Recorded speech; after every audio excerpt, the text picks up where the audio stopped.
Hey everyone, my name is Elias. Today I'm going to share with you everything that I know about my favorite hero, Viserai. So I've been playing Viserai for about a year. Last year I wasn't planning on going to Vegas. I didn't think I could make it. And so at one of the RTNs I attended, I was like, I'm not going to go anyway. Let's have some fun. I'm going to play Nebula Blade Viserai back when Rosetta Thorn was legal. And I ended up winning the event.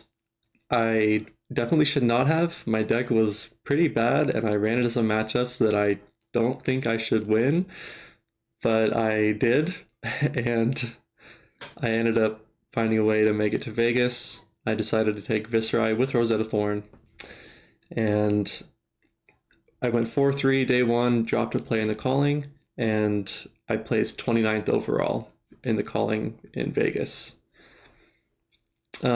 Since then, I played a bit of Azalea for ProQuest, and then after that, I pretty much have been exclusively playing Viserai, trying to refine this deck list that I'm about to show you. Since Rosetta Thorn left the format, trying to figure out how far can I push a Nebula Blade aggro build, and you're going to find out today, I guess. Earlier this month, I attended an RTN. I was feeling pretty confident going into it that I had a reasonable chance of winning. I felt like I had a good matchup spread. I feel like Viserai is really underrated in the meta right now. And yeah, I just felt like there was no one in the room that I couldn't beat. Some matchups were going to be a lot harder than others, obviously, but I felt like I could do it.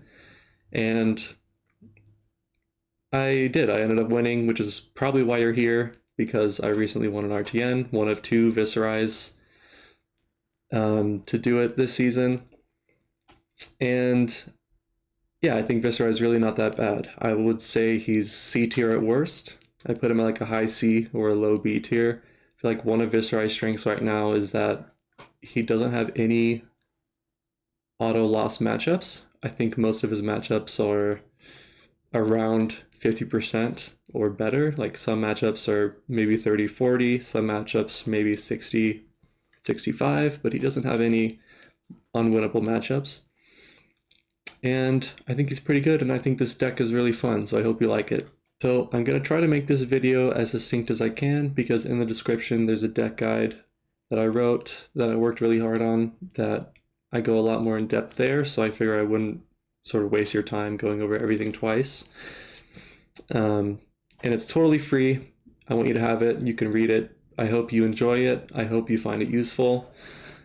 And if you would like a way to support me, there's a link to my PayPal in the description where you can leave a donation of whatever you feel you would pay for this guide. Of course, only do that if you think it's actually valuable, and if you have the means, then, you know, if you would like to. I really appreciate it, but you don't have to. It's free. So that being said, let's go over the deck quickly, and then I'm going to record some Talishar games so you can kind of see how the deck runs, and you can see my thought process going through the turns. So Viserai's hero ability is that after you've played a non-attack, each Runeblade card you play creates a rune chant. So the first non-attack you play doesn't, and then every Runeblade card, as long as you've played a non-attack, it'll create another rune chant. Our weapon of choice is Nebula Blade. Since Rosetta Thorn left the format, you pretty much have two options, Nebula Blade or Reaping Blade if you're an aggro deck. And yeah, when I started building the deck, it was while Rosetta Thorn was legal, and so I kind of thought if I was going to build a Nebula, like obviously Nebula Blade is worse than Rosetta Thorn, but if you're gonna build a Nebula Blade deck, why would you play it over Rosetta Thorn? Like, what would that deck look like? And that's kind of the angle that I tackled it from originally. Nebula Blade is worse than Rosetta Thorn, but it's not strictly worse. And by that I mean that there are two upsides. The first upside is that you don't need to play a non-attack and an attack to turn it on. You just need to play a non-attack, and it gets +3.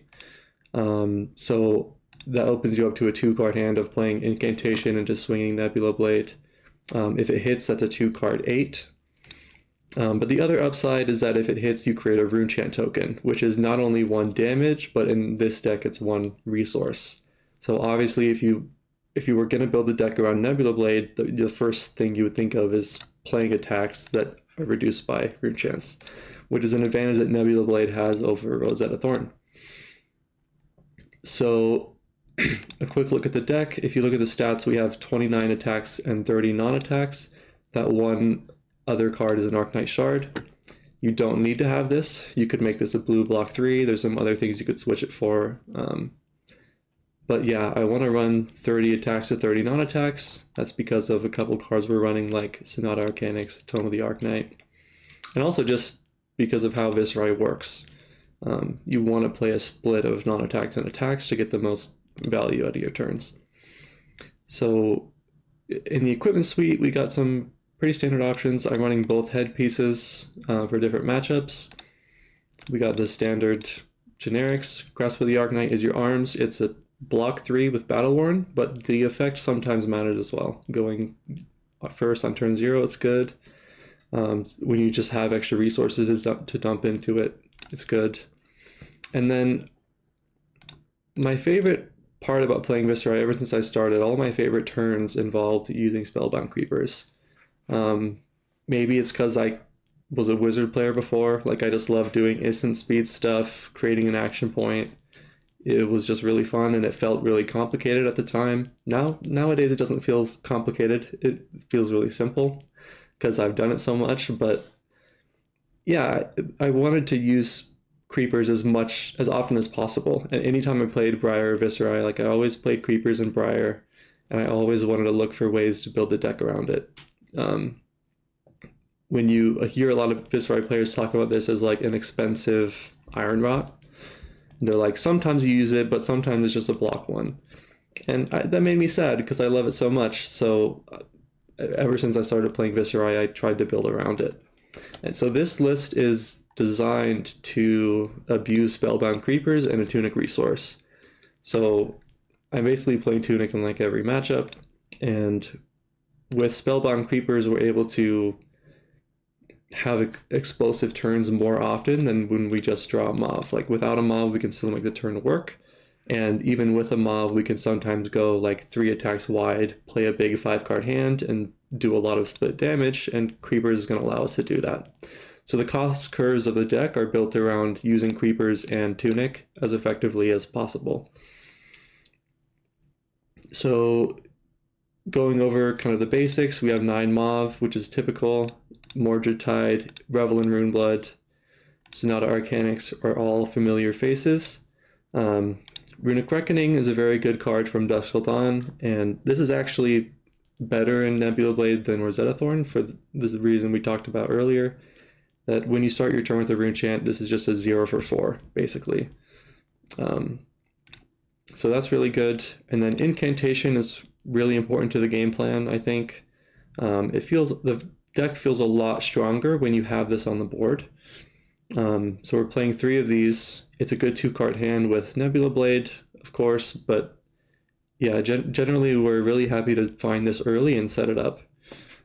This just creates a Rune Chant for your next 3 turns, and that helps you pay for your discounted attacks. It synergizes with Runic Reckoning. It turns on Swarming Gloomveil's first mode, so like if you get hit with the Warmongers, this will at least have go again. So just a really good card. It's really important to our game. That's it for the red non-attacks pretty much. We've got a yellow Lead the Charge. These 2 are like kind of a flex slot. I actually didn't have these in the deck when I won the RTN. This is the list that I prepared for my friends to take to LA. And my brother asked me about Lead the Charge, and we ended up adding it in because him and my friend, they both expressed that week like they felt like they lost some games just by not drawing Mauves.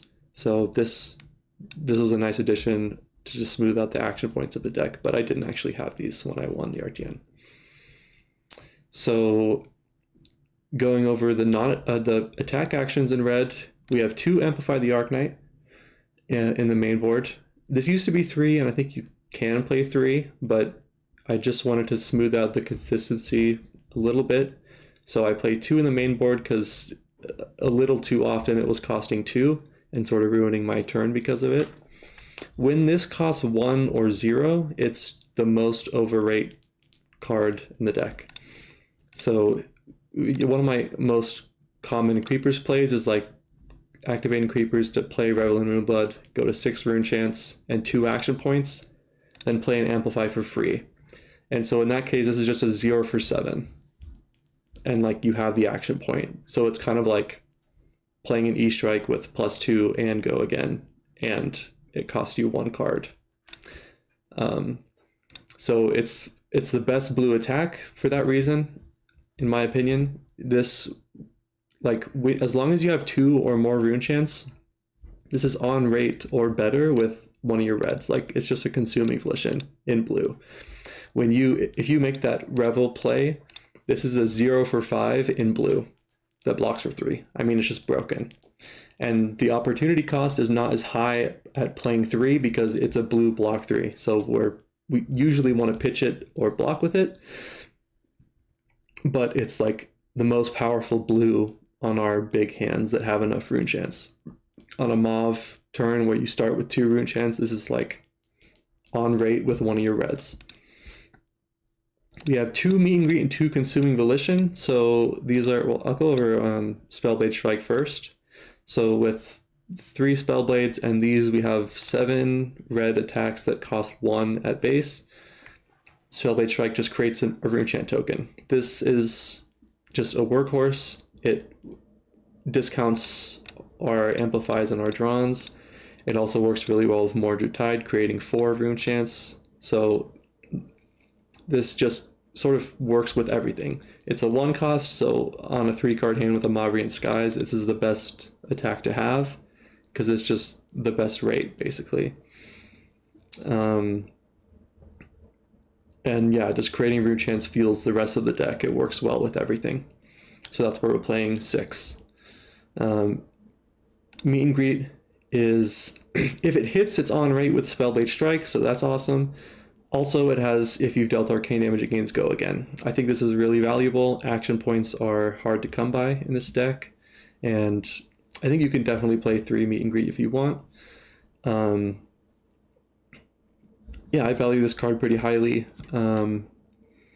It feels really good. Usually when I'm playing it, I either already dealt arcane damage or I know I'm going to, or like the cost of them pitching would be too high. So I'm really happy to see this card often, and it helps you just go 1 card wider as long as you have the resources and deal arcane. Consuming Volition, I used to not have this in the list, but I was struggling against Katsu, and I felt that I kind of needed it there maybe, even though I'm really not a fan of this card, which is going to make a lot of Viserai players angry. You can come at me in the comments, but that's a rant for another day. This card is fine, but I wanted to bring it against Katsu. He doesn't have a lot of armor, and I just wanted that discard on hit.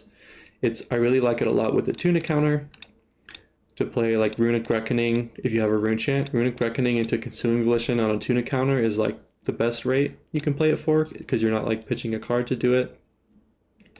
And then Swarming Gloomveil, this is just the best attack in the deck. This is just 0 for 5 with go again, basically. Almost always this has 2 modes active or more, so it's 0 for 5. You can just add it to any hand and it's great. In your blues, we've got, oh, and Drawn of the Dark Dimension. Last but not least, my favorite. There are Viserai players that debate this, and I think that's crazy.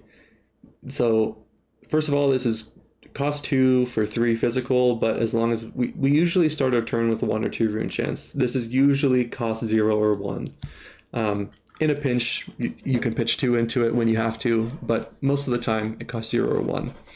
And then it draws you a card. So it's attacking for 3. And on a Mavrian Skies, that's not great because it's not a breakpoint. You're attacking for 3, they can block it with 1 card to prevent the on-hit trigger. But that being said, especially in today's meta, like your mobs are almost never hitting against most matchups.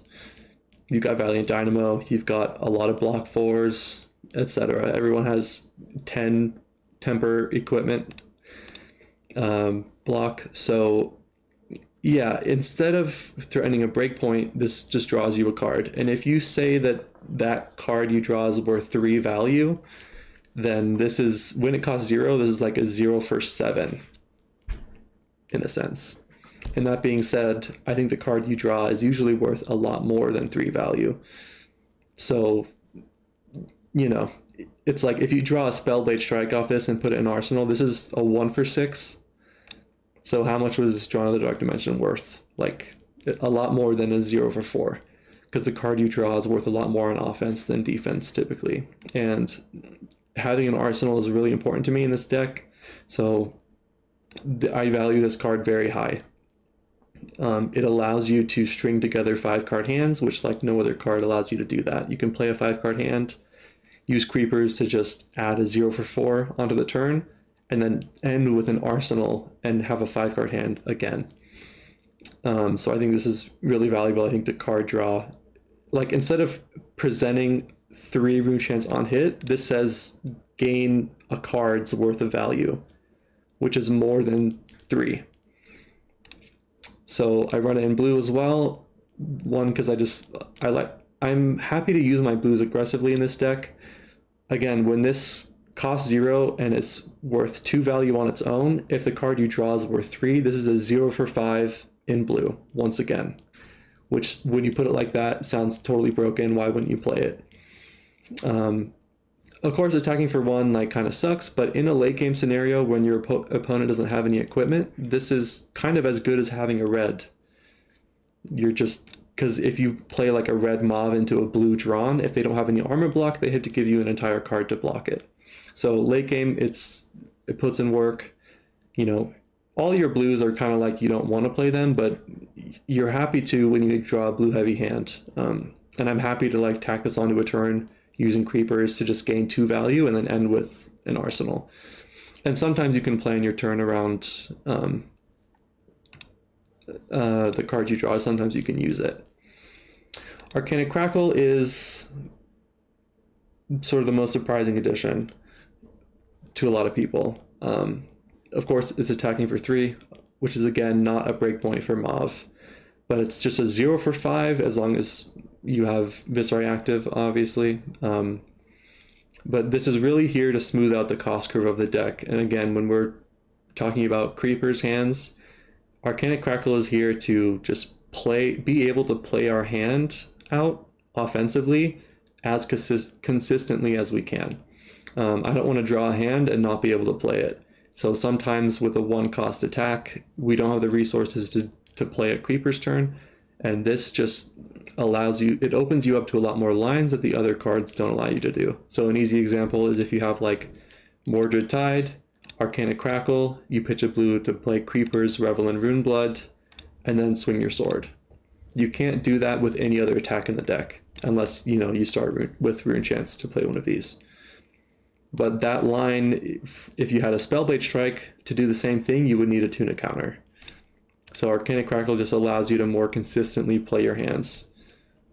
So we don't love to play this with like a red Mauve, but we really want to use this to like fix our hands that are too expensive, or, you know, it's also good on an all red hand. To just end your turn with a Crackle is fine. It's a decent 1-card hand, just a 0 for 4. So yeah, it's a card that I don't want to see too often, so it's just at 2, but I think it's really good. In your blues, we kind of talked about the attacks already. We have 1 blue lead the charge and 1 yellow. This is kind of like, so this blue lead works on 11 out of your 29 attacks. So it's in a flex slot where we didn't want to go down in blues. Like, I don't really want 2 yellow lead the charges either, because it kind of forces you to play it. So this can be pitched or played depending on the attacks you draw, which is pretty good. It also works with CNC. If you're bringing CNC in, if you have a tuna counter, going lead the charge CNC Nebula Blade is really funny and a good raid also. So that is there. Arcanite Shard, like I said, you don't really need it. When I played in the RTN, I didn't have one, and I played 1 unmovable in the main board and then 2 reds in the sideboard. So you can try that. You can just make this a blue unmovable. I did that just to make space to make sideboard space, to fit 1 blue and 2 reds. because I hate having 3 red unmovable. Even 2 I'm a little uncomfortable with, but yeah, you could make this basically anything you want. It could be like a 1 of Dread Triptych or something, or you could move the ratios around to make this, you know, a second tome. Then we have Vexing Malice I didn't talk about yet, so it's a good 1-cost attack, again in the late game, like attacking for 1. Attacking for 1 and 2 is really good in the late game, because if you play Red Mauve into Vexing and they give you an entire card to block Vexing, it's like you still do this 2 arcane damage instead of just attacking for 3. So it's a split damage that makes it harder to deal with, and then most importantly though, it's an endgame MVP. It's kind of like having a reckless swing. When your opponent's at 1, if you just draw a Vexing, you win the game. So, you know, it's good when they don't have any armor. It's good to finish the game out, and that's sort of the main role. Basically, early on, you don't want to be playing this, but it's a card where you're happy to see it late game when your opponent's at 1 or 2. You kind of think, like, as soon as I draw a Vexing, I'm going to win the game. Tome of the Arknight is funny, but I also think it's actually good. At an armory, I'm always playing 2 or 3 of these, and I played 2 of these at the RTN because I didn't have that lead the charge. This card has a pretty high ceiling. You're not usually playing this and relying on it, but it turns on Nebula Blade for a 2-card hand, and then the ceiling of this card is so high. So I think it's actually worth it. It can kind of extend some hands that are blue heavy. If you have a lot of tempo and your opponent like passes back to you, you can play a tome in those hands, and like it didn't cost you much to play it, but if it hits, it's really, really insane. In one of my RTN wins, it was against a Katsu, and I was losing really hard, and I played a tome and it hit, and I ended up winning the game. And that game was really weird, and he had some bad luck as well, but you know, I would not have won that game if this tome didn't hit. So it's also kind of a Hail Mary if you're like really behind and you're like, well, the only way for me to win is by playing this tome. It fits into that slot pretty well. Become the Arknight is just necessary. This is a blue block 3. That also helps you fix your hands. So it's like inefficient. You're paying an entire card for 1 rune chant, but it fixes your hands that are unplayable. Again, it really matters, like when you have tempo and you want to keep it, this allows you to sort of spend a card to have a playable hand. So typically I'm searching for either a Swarming Gloomveil or Revel in Runeblood. Like those are the most common targets, I would say. Maybe a Mauve in a late game. You say you don't have Creepers up, you just need an action point, you just need to keep up pressure. You might be searching for a Mauve or something. But yeah, it's really good. It's also good on turn 0 because we can just play an incantation. If we don't already have one, we can discard an attack and search for one. And starting with this on turn 0 is so strong. That's like best case scenario. I pretty much go first in every matchup if I win the die roll. So we have, you know, 3 Become the Arknights, 3 incantations, 3 like Mortar Tides if you include that. So there's a good chance, even an Arknight Shard, there's a really good chance of you being able to make a few rune chants on your first turn. And best case scenario is you find an incantation or Become the Arknight to 2 for 1. Then in the sideboard, we've got some utility. This 3rd Amplify is a popper, and it's also like maybe in slower matchups you can bring it in matchups where you either don't care as much about the consuming volition on hit. Like if you're against a Guardian, it's like this is never hitting, it's never mattering. You know, or if you want to board up, it's just a good card. You can also totally experiment with 3 reds in the main board. Our 3 CNCs are the rest of our poppers, and it's also, I brought these in again for the Katsu matchup just to bring in some disruption. And at the time I was on 2 because I didn't want to add more than 2. I didn't want 3 in the deck, but I was testing the Azalea matchup with my brother, and he felt good about adding a CNC in for the Azalea matchup. I think that makes a lot of sense. Azalea and Katsu both don't have a lot of armor block, and Azalea has a lot of block 2s, and her arsenal is really important. So this card comes in as, you know, sort of taking some tempo back from those decks where you sort of are forced to block sometimes, and then you present some disruption against them. In Lightning Strike, this is interesting. It started in the deck. When I went to Vegas with Rosetta Thorn, I added this in the deck for two main reasons. One is Icelander, and two is Warmonger's Diplomacy. So against Icelander, I'm telling, this is like your best card, but she's gone, and Warmonger's Diplomacy is a lot less common, but sort of my idea was if my opponent has Warmonger's Diplomacy, I'm going to sit on an E-Strike and Arsenal until they play it, because I can go, you know, E-Strike go again into something else. But this is also good against decks where you're forced to block, just as a 2-card 7.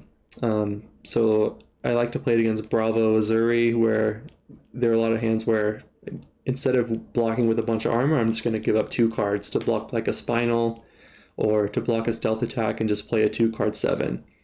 You know, just if I'm maintaining life parity with Bravo or with Uzuri, I generally feel pretty good about that, like just playing mid-range early, and then sort of mid to late game I want to find really explosive hands to take tempo, and so having this early is pretty good there. But you know, I also don't want to see it too often, because it can kind of brick your hands that just need a Runeblade attack. And also don't sleep on the other modes. Draw a card and go again both have some fringe benefit. You usually are choosing +2 just as a 2-card hand, but like if you have creepers, you can do, you know, E-Strike, draw a card, creepers, Sonata or something, and then swing your sword. So yeah, like both, or you can just choose go again, especially like in a late game scenario. You know, you can just play an incantation, E-Strike, go again, swing sword. It's like a little inefficient, but it exists. And so when you just need to keep tempo and just you want to play an aggressive hand, those other modes are irrelevant sometimes. 3 Sync Belows, I bring in to any matchups I feel like I need a D-React. So Azalea, Bravo, Uzuri, Dawnblade, Dorinthia, and Katsu, and maybe Phi, but Phi I don't care about blocking as much, so I'm not sure. But yeah, I don't want to add this unless I feel like I need it. So, you know, when I'm blocking Dominate or blocking combo cards, it's important, but otherwise I don't want it in the deck. And then these 2 unmovables, like I said, this used to be 1 blue and 2 red on the sideboard. These are basically for Bravo and maybe Azalea. That's kind of debatable, but I was playing the reds against Azalea. The hard part is if you add like unmovables and sinks and CNCs against Azalea, it kind of clogs up your deck with generics and D-Reacts. So anyway, this is mainly for Bravo, maybe for Azalea, but I wouldn't play it against anyone else. And so if you don't have a lot of Bravos, I think you can sort of cut some of these. Then in the equipment suite, we have Dyadic Carapace and Vexing Quillhand for AB3 against Kano, and Amethyst Tiara, which is for Kano. That's pretty much it. Carapace, my teammates felt good about playing this against Azalea, which is kind of debatable. But yeah, right, for me, I only play this against Kano, but I was playing it against Katsu until I added Consuming Volition into the deck, and then I wanted Tunic. So I think if it were me, I would play Tunic. It's just my tried and true. It's my, like, nobody loves Tunic more than me. But you can play this against Azalea or Katsu, and it makes sense just as a block 3. But like I said, Consuming Volition I think is just a lot better when you have Tunic. And so yeah, I think that's sort of up for debate, but right now this is coming in against only Kano, and then you can experiment with those other matchups where you just want the block. And that's everything for the list that we settled on that they took to LA. I think it feels really good. Everything seems good. Just to show you what I played at the RTN, everything looks the same except for those lead the charges. I was on 22 blues instead of 21. It's one thing I forgot to mention here. I was just on 21 blues. I was at 22 at the RTN. I played 2 tomes, and this Looming Doom is basically just a block 3. If you want to block 3 non-attack, usually people play like Oath of the Arknight. You could play Sonata Phantasmia. I just put in 1 Looming Doom. They're all basically equally unplayable in my opinion, but the Looming Doom has some like fringe upside if you randomly draw into the combo, and I just wanted to play it. Yeah, I don't know. I never drew into the combo, but it's basically a blue block 3. Then I had that 1 unmovable in the main board, and then in the sideboard I have 2. In the poppers, I didn't have 3 CNC. I played 1 Runic Reclamation. This is just a popper. It's only coming in against Prism and Dromai. It's nice against Prism because it has 7 power. So if you want to tuck for that matchup, you can add 2 or 3 copies of this because it gets around Triumph. And it also has a relevant hit effect against Prism. Other than that, everything is the exact same. So I was just on 1 more blue, and I wasn't on the lead the charges. So yeah, I cut lead the charge like a long time ago, and I never felt like I was starved for action points. I didn't feel like I needed them, but both my brother and my friend Jordan expressed like they felt like they were having some games where they just didn't draw them off. And so this really smoothed out the deck for them, I think. I think this felt really good, and I think this makes a lot of sense. So that's the deck. Those are all the cards. That's the bare bones of it. That's the rundown. And I hope you enjoy it. And now I'm going to play some Talishar games. See you in a second. I just finished recording some Talishar games, and this video ended up being a little bit longer than I anticipated, so I'm going to put that in a separate video, so check that out if you want to see some gameplay. I hope you enjoyed this. I hope you enjoy the next video, and if you want to see more, let me know what kind of videos you'd want to see, or if you have some feedback or whatever, let me know in the comments. And you can find me on Discord. I'll leave my tag down below. You can ask me questions if you want there, or you can comment here, and like and subscribe.